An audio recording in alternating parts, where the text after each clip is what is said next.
Différence entre facture et facture pro forma. Il y a les deux mots en fait, facture, pro forma. Grosso modo, facture, bah oui, parce que comme une facture, ça reprend les mêmes mentions. D'accord ? Tu retrouves vraiment les mêmes choses dont on vient de parler juste avant. Par contre, une facture pro forma, ce n'est pas une facture. Elle ne vaut rien. Voilà. Alors pourquoi, dans quelles conditions, dans quel contexte on va générer une facture pro forma ? Déjà, ça s'apparente à une offre. Ok. C'est un peu comme une sorte de devis. Un devis, oui. Ouais, c'est vraiment ça.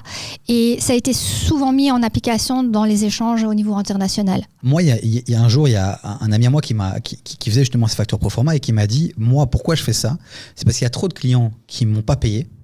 Derrière, trimestre TVA, clôture, je dois avancer la TVA et il génère la facture que quand il a reçu le paiement. Et donc lui, c'est pour cette raison-là qu'il faisait ça. C'est malin ou... En fait, dans ta facture pro forma, tu peux déjà facturer tes marchandises que Ok. tu vas avoir besoin pour prester, etc. Donc ça te permet, c'est vrai, déjà de récupérer des liquidités.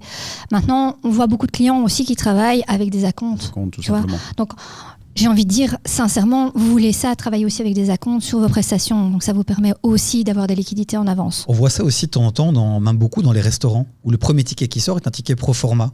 C'est un peu le même principe, en fait. C'est pour que tu puisses valider ton addition.